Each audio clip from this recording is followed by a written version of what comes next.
Okay, I think that's good. And we may proceed.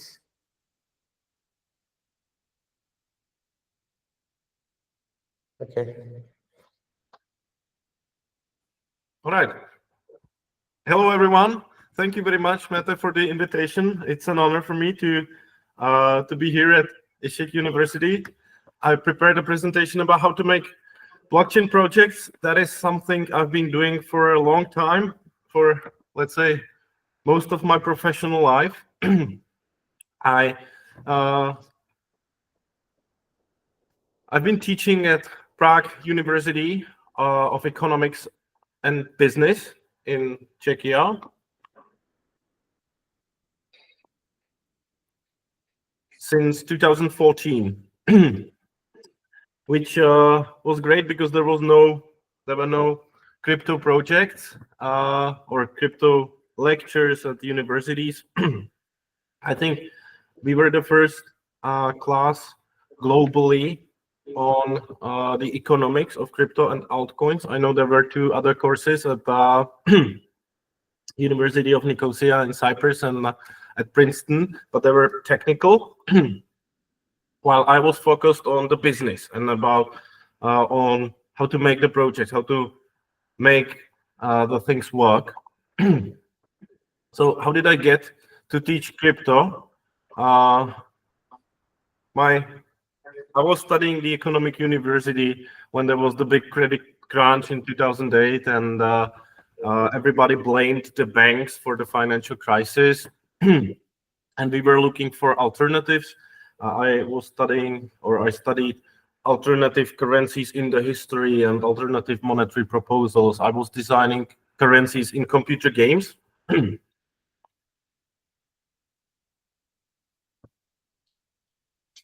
And also, I didn't like the standard neoclassical economics that was taught at the university. It didn't make sense to me. So I stopped, I interrupted my studies, and I went to Bulgaria to work, and I started an e-shop with women lingerie. So I was doing business with lingerie, but then I returned back to the school, and I wrote my diploma thesis on alternative currencies, and there was just one chapter about Bitcoin, but that was the thing people were most interested in. And then I realized that, hey, there might be something, perhaps that's what I should focus for. And it was in the time when there was the big financial crisis in Europe, and banks in Cyprus, they bailed in their clients' money, stole their clients' money, and Bitcoin went through the roof. So that was another that was another confirmation that it might make sense to deep dive in crypto, delve in crypto. But I thought it was 2013, but I already thought, well, maybe there's something more than just Bitcoin, than just money. And the first course that we did was not about Bitcoin. It was about NXT. I don't know if you remember NXT, but in 2013-14, it was something like Ethereum is today, the biggest smart contract platform. It was not Turing complete, but there was a set of smart contracts like escrow that you could have done a lot of things with it. And I tried to teach the first course. It was not my idea. It was an idea of a friend of mine, Petr Kindelman. And he said, hey, in a couple of months, there will be the economic course at MIT. But if we are fast, we can have it first. So I prayed a lot, and I got really lucky because my superiors at the universities supported me, and they allowed for that course about NXT in 2014. And it was rather big. There was around 100 students, and their task was to create a application project with NXT. It was partially sponsored by the NXT Foundation, by the developers of this cryptocurrency. So we had some NXT coins that we gave to the students and let them create something practical.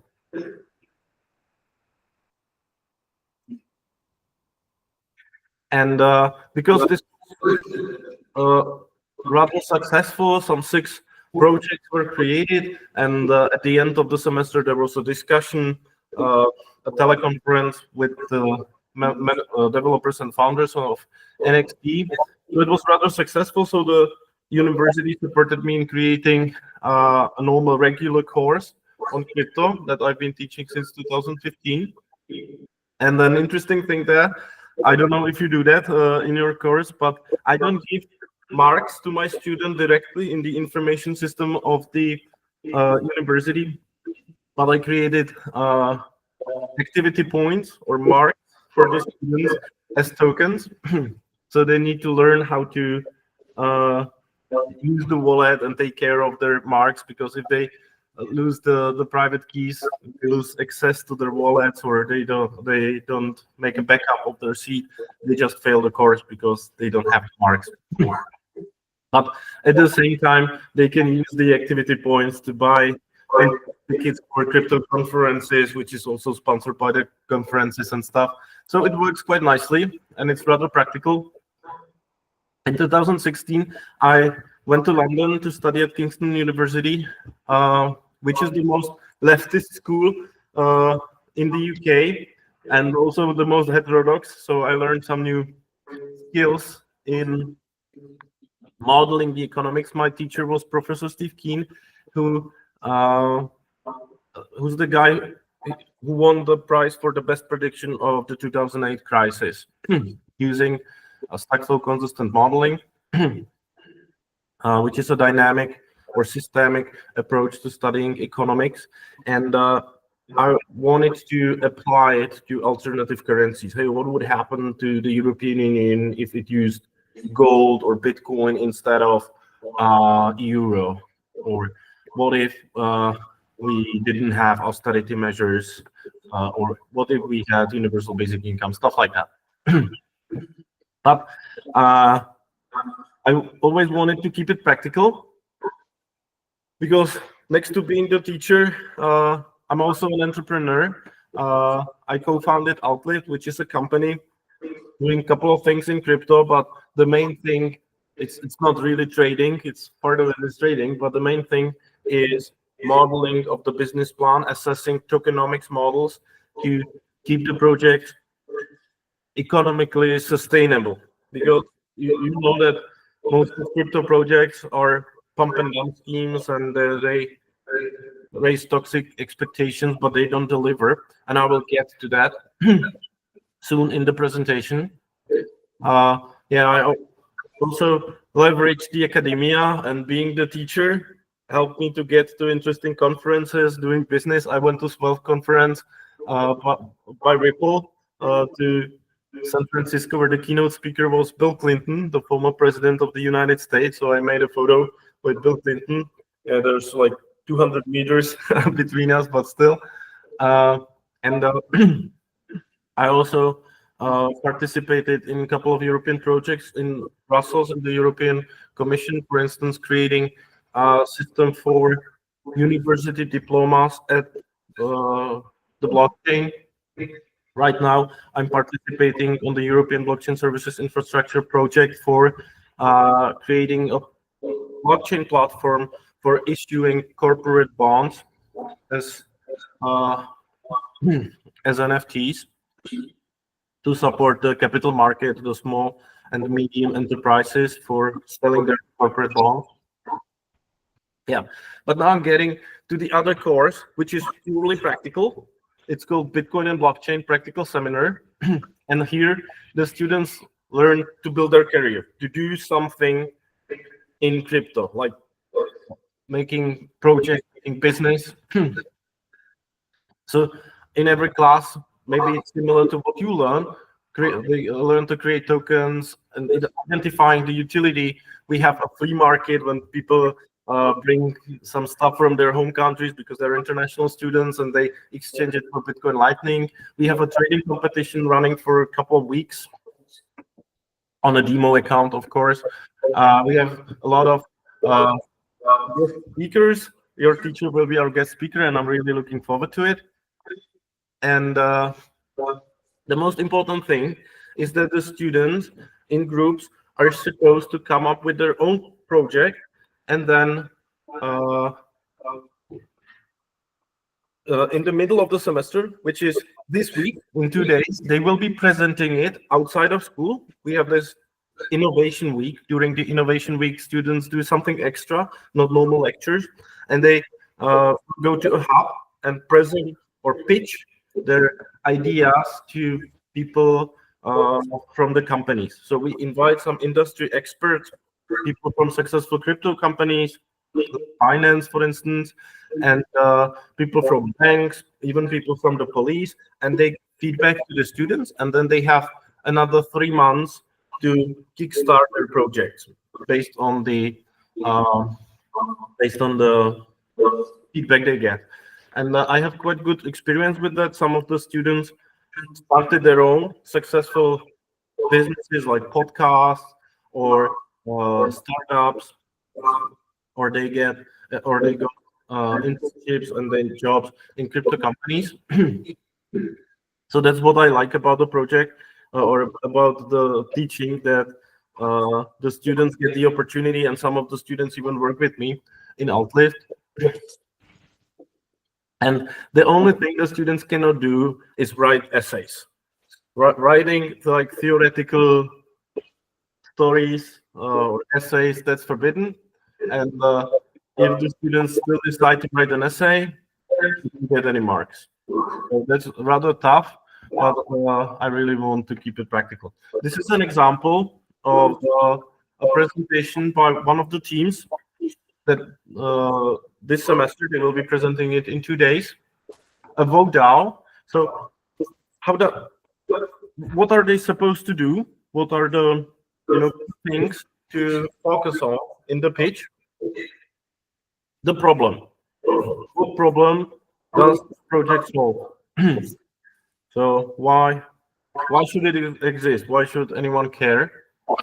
Here, the idea is that, okay, the problem is bands only go to big cities and they never visit my town. So there should be some voting mechanism how the fans could persuade the bands to come to their cities. Okay, it's quite an original idea. I don't know anything like that. I'm not sure that it would work. It's just demonstrating how what questions to answer, what to focus on. So what's the target audience? Always you need to have a specific target audience. One of the mistakes people do or people make and the students make is say, well, our target audience is all the students or basically everyone. So that's too broad. And it's like when you're shooting duck, well, you need to focus on one duck. And if you want to shoot all of them at the same time, then you will miss. Or, a ship that doesn't know which port it goes to will never get anyone. So here, organizers, viewers, why not? What's your role in the project? Very often, and I've been doing startups or consulting startups since 2016, 17. Very often, people have a good idea, but anyone can have the idea, and they don't have any specific value added, any reason why they are needed in the project. So they have an idea, they tell everyone about the idea, and the moment you tell someone about your idea, you are selling it for free. You are giving it away. Because if there is no reason for you, specifically for you, to be in the project, the idea is worthless. People have so many ideas, but the difficult part is to sell them.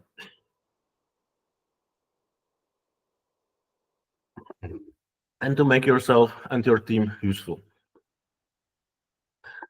Yeah, so here the students divided the roles. The goal of the project, what they're trying to solve. but also how do you measure, how do you know that the project was successful? So some KPIs, that's also something you should be thinking about since the beginning. How you recognize that it is successful is something to communicate with the investors. And time frame duration. Yeah, if you were interested in the courses, here are some QR codes. There's an online course at our university, and also we created a course for Binance Academy. But that's enough about the teaching. That was my introduction about what I do. But concerning the topic,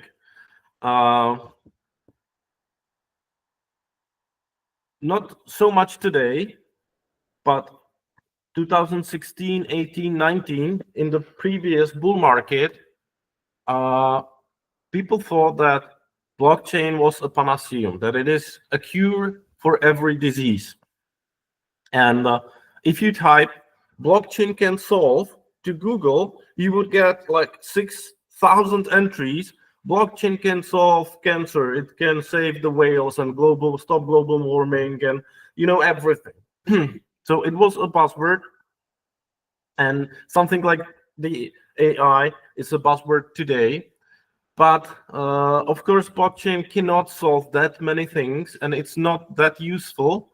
But there are things where it is useful, and I'm really happy that this thinking has moved and the situation moved, and today there actually are relevant projects using DLT. Probably the most useful one is stablecoins, and that's the volume of stablecoins surpasses the volume of other or Bitcoin transactions, other transactions, and we have hundreds of millions crypto users, so that's a huge leap.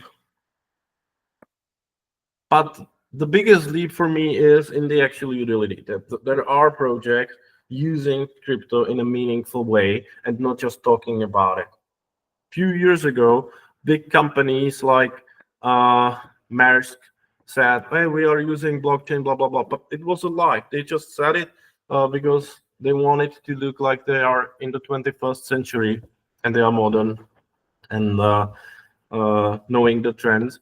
But it was just bullshitting. Today, it's actually doing something. What is blockchain good for? It's not the panacea. It's not solving all the problems in the world. It allows storing, transferring value in a digital form without having to rely on a trusted third-party middleman. That's a great invention, and it is an immutable, auditable, transparent record. It has a third meaning, which is not that well known, and that it protects the ego of the participant. Imagine banks want to create a project, they trust each other, blah, blah, blah. But if they create a database together or a ledger together, who should operate it? Should it be HSBC? Should it be Erste? Should it be Societe Generale? It's a problem of ego. If you have a decentralized project, they are all equal. So these are the three topics or three use cases of blockchain. And if you don't need to deal with any of these issues, then perhaps you don't need a blockchain. You can have a centralized database. Another question is, should I create my own blockchain or should I just use an existing solution? And many companies still are developing their own blockchains. And I think it's more a red flag, because you need two things for a functioning decentralized ledger.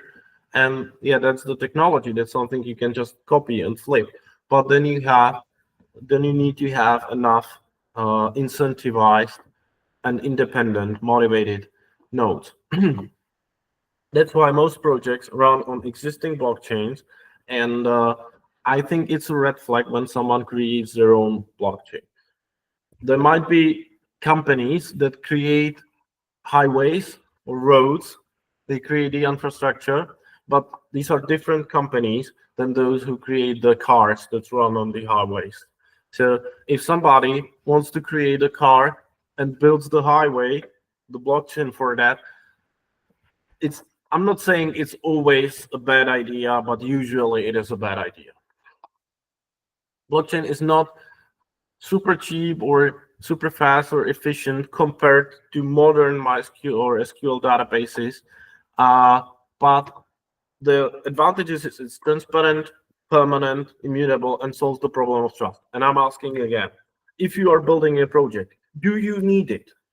Are you dealing with any of these issues? Because if not, chances are you're not using. You don't need to use a blockchain. In 2017, I went to Jinan, China, and I was teaching there about crypto for a month. And in a mall, I saw this situation that the bank was changing money or taking money from the ATM. And there was an armed vehicle and 3 police guys with assault rifles. In my country, when somebody in Prague, when somebody changes or takes money from the ATM, there's just one normal guy, maybe with a pistol, which means perhaps in Jinan, China, it's more dangerous and someone could steal the money. So they need to use the heavyweight solution, the more secure solution. But when the risk is really small that something bad happens, you don't need to use big armed vehicle and man with guns. And that's the same thing with blockchain. If there is a problem with trust and there's a lot at stake, you need a bulletproof, formidable solution, like, let's say, Ethereum blockchain. But if your project does not really need it, it's just wasting resources. This is an example of a project we created as Altlift, and that's Crypto Forest. And you might have heard about a lot of projects that want to fundraise money and then plant some trees. Yeah, they plant trees, and in 20 years, maybe the tree will grow. They're basically selling indulgences because, well, people have bad, they feel bad about polluting the earth, so they buy this, forgiveness. But we don't do that. We did it the other way around. We bought the forest, we bought the actual trees, and then we started selling the tokens. And the tokens not only represent the trees, meaning, well, you have a picture of a tree, but it means that you actually buy the tree, buying the NFT, that there are legal rights connected to the ownership of the token. So it was an experiment, and it was legally kind of tough because in Czechia or Austria and the other countries, I don't know how it works in your country, but here the tree is not even a thing. It's not a property in the legal sense because it is attached to the surface. So if you buy the surface, you also have all the trees. So we needed to separate the ownership of the tree from the ownership of the surface of the land that we bought as the company. And we defined what exactly someone buys when they hold the token or resell the token. So that was kind of original. And what you buy is, well, you can go there. You have the right to enter the forest. You can, make a swing on the tree. You can even cut it down and or invite your wife there and have a nice moment. Anything what you can do with a tree.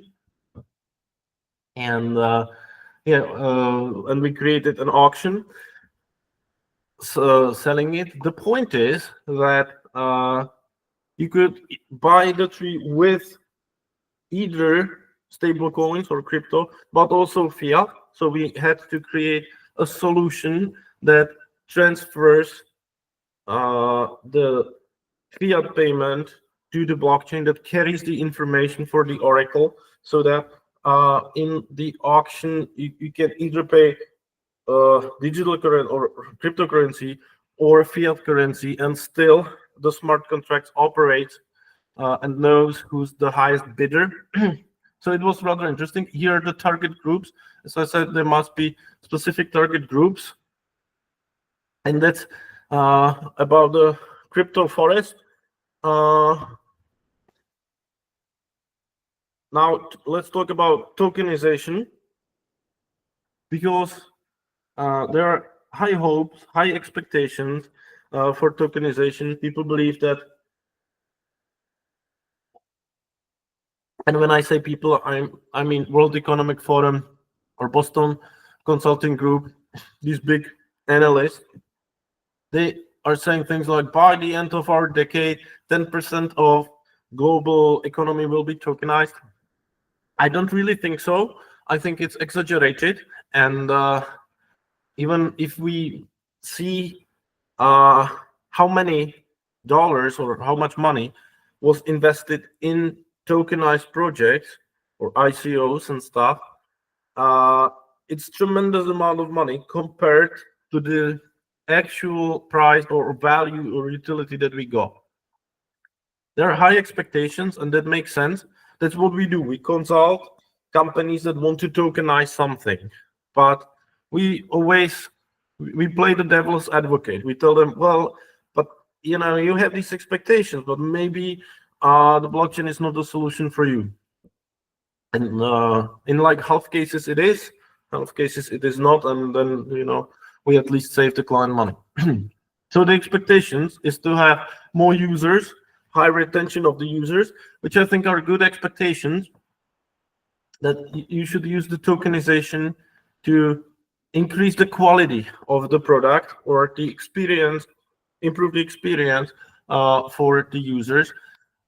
In case people just sell the tokens to get more money or faster funding, I think it's not the best scenario, and I would not really recommend it.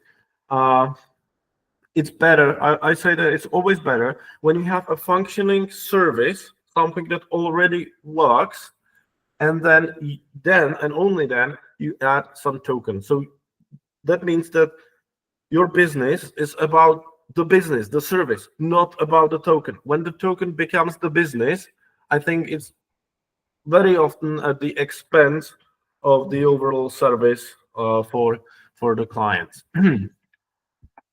So why can't we see that many success stories? First of all, people might say that blockchain is a bubble. I don't think so. It's been here for a long time, but yeah, there will always be people who you don't convince and who will think, okay, blockchain is stupid. Then, second reason, the project so far has been poor, and I would say yes, many of them have been poor because people have toxic expectations. They just think, okay, it will either go 100x or it will collapse, and if I'm lucky, I'm buying a Lambo. So I think this narrative is getting weaker, and people think more rationally or practically about it, but still there's a lot of toxic expectations. Less and less, but still a lot. And my teacher, Steve Keen, said that everyone can create money. The difficult part is to persuade the others to accept it. So when you are designing a token, don't think about the supply that much. How many tokens I will create? To whom I will distribute it? Where will be the cliffs, and what's the TG price? Okay, fine. Important questions. But the more important question, the single most important question is, why would anyone want to buy my token for any other reason than to sell it to a greater fool in the future?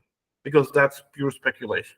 If there is a reason why someone wants to, buy your token, then okay, there's probably space for the token, and you might pursue it. You might create it, but otherwise, not. And the third reason is underestimated tokenomics, token design, and tokenomics. Imagine you're building a mall, a school, or something, a house. You start with an architect, someone who's got a vision how it should look like, but before you hire a construction company that built the house, you should first hire the structural engineer, someone who understands mathematics, someone who understands dynamics and statics, someone who knows that first you build the foundation, and then the main walls, and then the other walls, and then the roof, and the paint comes last. But in IT projects, and especially in blockchain projects, you first have a visionary who's like the architect, but then you directly go to the IT developers. And what is missing is someone who understands the dynamics of the money flows, someone who can build the tokenomics. And then you build interestingly shaped houses, but you would be afraid to stand under them. Even the seals, they're scared to stand there. It's getting better, and I think after the experience with projects like Terra Luna, Axie Infinity, and Celsius, people have learned that proper tokenomics and token design is important, and it's definitely getting better. We have a lot of competitors now providing the tokenomic services, but that's great because it means that people finally understood the need to build a robust project and invest in the systemic analysis. So I would say that all these projects were kind of useful, and I actually used all of them.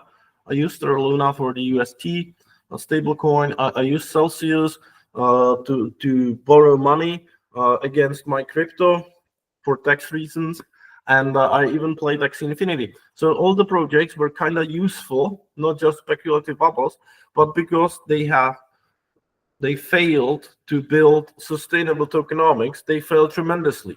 Terra Luna caused many issues, a big dump in price, and it contributed to the fall of FTX. Axie Infinity is the only project that survived. They were able to rebuild the tokenomics, and it survived. Here is like the dynamic approach explaining why Axie Infinity collapsed, because it was a game, a play-to-earn game, and the problem was that it had a lot of users, but most of the users were Filipinos who could earn more playing the game than working on a rice field, and that could work, but the system only works as a Ponzi scheme. When new players come to the game faster and faster, well, then it can prosper, and it did prosper. But when this slows down, then the game should somehow react to that, creating the in-game assets and giving away the token rewards. The game should have reacted to the slowing demand, but it didn't. It was linear, meaning that the value, that there was supply and demand, so there were too many axes or too many tokens, and they started losing value. And as they started losing value, the people who were doing it as a job now earned less money, which means that they left the game, which only accelerated the downfall and the spiral. So this is a simple model that we created to assess this collapse of Axie Infinity. Oh, the same thing can be said about Terra Luna. So to explain it, I have like 3 more minutes and then space for your questions. Tokenomics or dynamics, one-on-one, how to think about the dynamics of the project. When you are shooting at the target, you need to shoot in front of the target, not where it is now, but where it will be when the bullet hits it. That's quite intuitive, and you know that. If you didn't know that, you could not walk, right? This is slightly more complicated. That's a so-called Lotka-Volterra model, or predator-prey model. Imagine there's a sea with fish and sharks, and because there's a lot of fish, the shark can eat. There's plenty, so they can reproduce. There are more sharks, but the more sharks there are, the fewer fish, and then the sharks don't have enough food and they die out, and that's the systemic behavior. And it can work like that.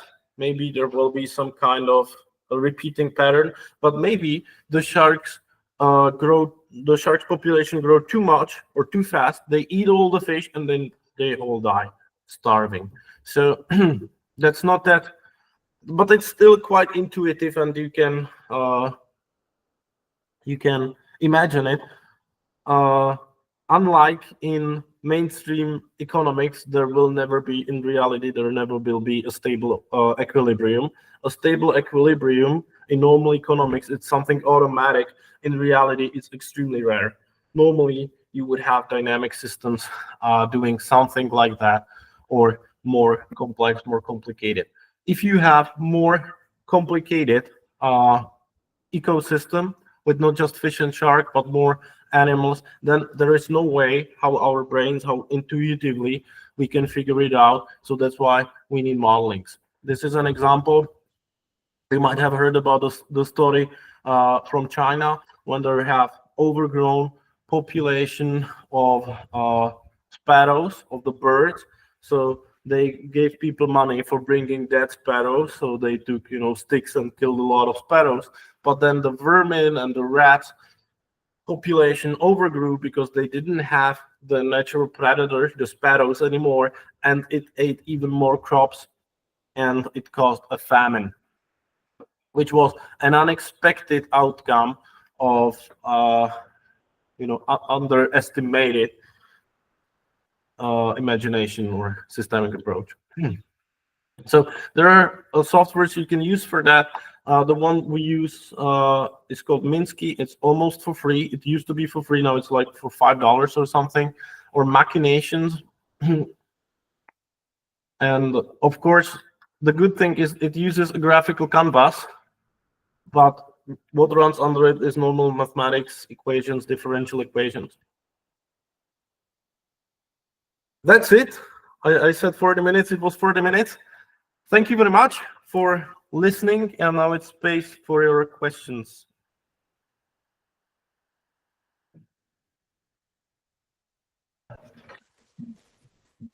Jakub, hi again. Actually, we have a projection problem, and we start to watch you from the computer screen, by the way. Because of this, I moved this computer. Thanks for your presentation and for the lesson. Actually, today I begin to teach about how to make a blockchain project, because 2 weeks later we have a visa exam, and my students will not be on the written exam. They will make a blockchain project. That's also important to listen from your side regarding this. Let me ask you about, do they have a question or not? They say that everything is loud and clear. Actually, if you have any words to my students, please feel free to say, and then go to your tenure maybe today. Yeah. Okay. So good luck with your project. try to really do something practical, even if it should be something small, something super small, addressing just 1 or 2 or 5 people outside of your classroom. I think it's better than to do something just theoretical and like too ambitious that you could not finish.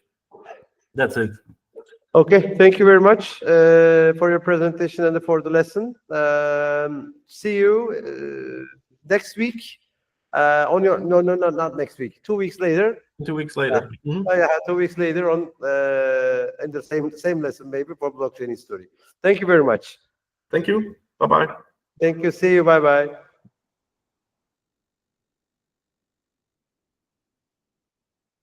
Evet, sevgili çekirgeler, görmüş olduğunuz gibi güzel bir ders oldu. Evet, duymak